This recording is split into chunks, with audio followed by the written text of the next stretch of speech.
Hopefully each and every one of you is having a fantastic day today. In today's video, I want to take a little bit more of a deep dive into the Voyager refinery options.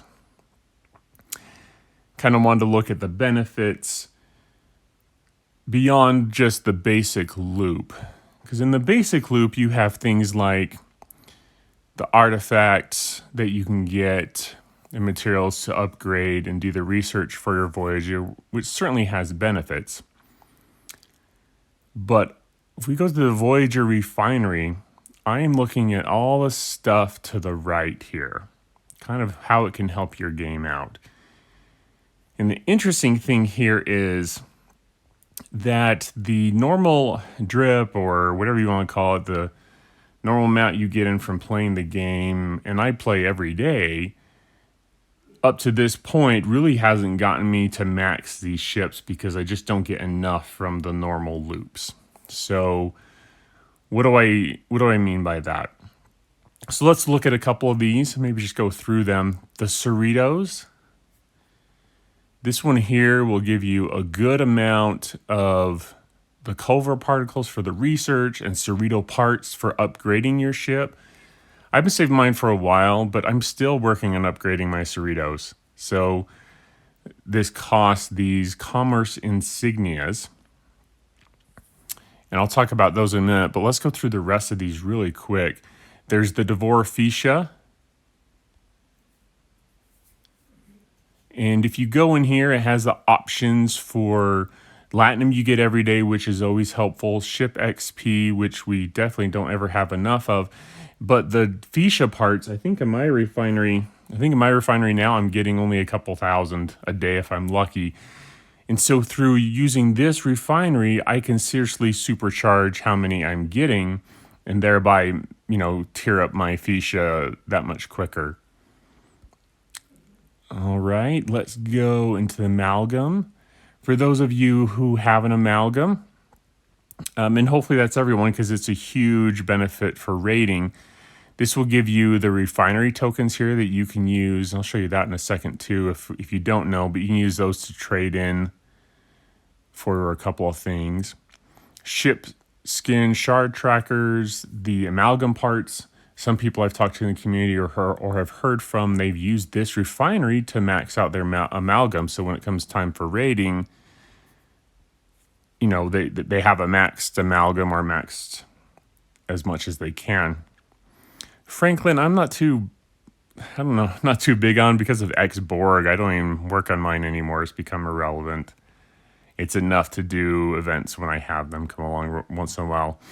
And then we have all these commerce items. So ship parts, really hard to get. So if you're trying to upgrade or keep tearing up your ships, for me, I have 4-star parts in here. And this is going to be based upon your ship levels, your Voyager, and so forth. So I could hop in here and get some ship parts. So I think since I've been working on Explorer, I usually try and come in here and get some Explorer parts. So I'll grab some of those, see what it gets me.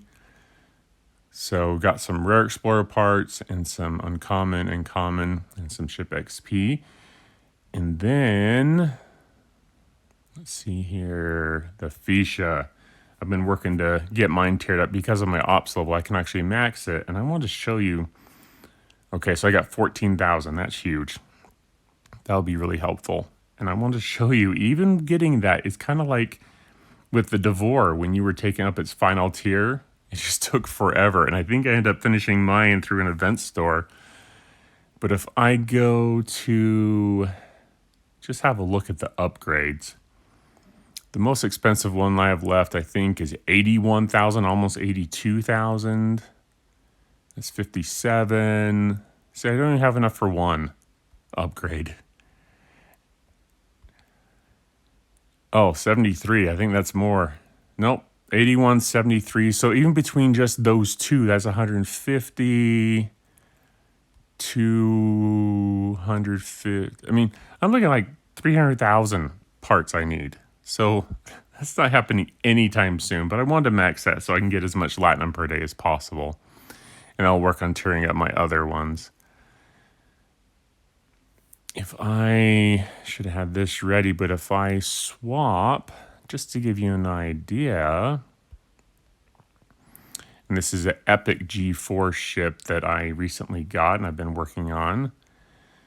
So that's taken 30,000 parts, 15,000. And I was just looking at the uncommon parts here. Let's hop over to my Pylum. Get an idea here. So I have quite a few upgrades still that I could do on this, but that's taken 77,000 parts.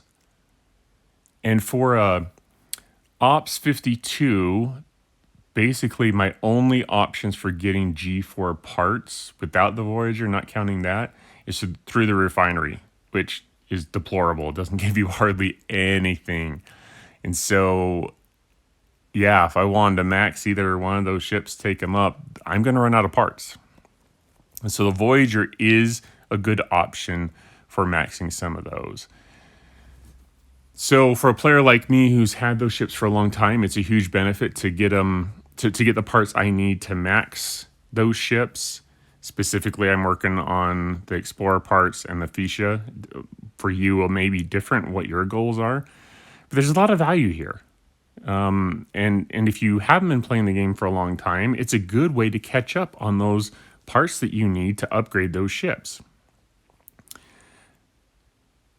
I think it's something that kind of as a catch-up that was nice for Scopely to add. I wish they would add more options for ship parts.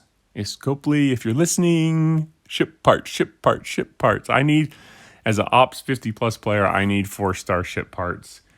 More than I can say. That's going to be a huge bottleneck for me. So anyways, hopefully you enjoyed the video today. If you don't have a Voyager, I highly encourage it.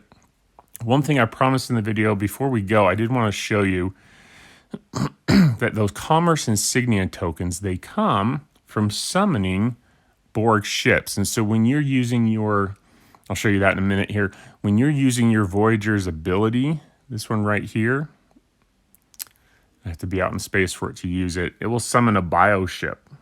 And if you summon it in regular Borg space as part of the loop, then you will get those biotoxins you need to do your refineries for like so you can go mine the common and rare anomalies. And we won't go into the video because that's outside the basics of this video here. But you also have the random chance of getting drops for those insignia tokens. So let me show you. Now, the ones that you're going to see here are these assimilator data cubes. They're in a special space, and I did a video about that and where you can summon these and the benefit for summoning them. But let me show you what they have in the drops. So go to this battle report, click on rewards, and then we'll claim the chest. And there you go, Commerce Insignia. So you want to make sure you're using these, using your summoning ability. This is the crew that I use to summon both in regular space and the data cubes.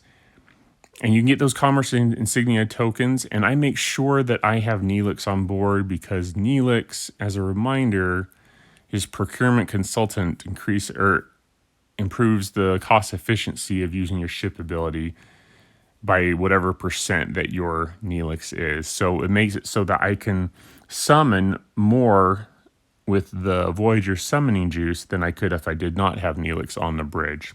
So hopefully this video is helpful, and hopefully it helps you, if you don't have Voyager, to see some of the benefits of getting the Voyager and grinding for it, because it can really improve your gameplay from various aspects, including the parts that you need for the ships that maybe you're lacking or behind on. If you have any comments or questions, please leave them below. And thank you so much for your support, and we'll see you next time.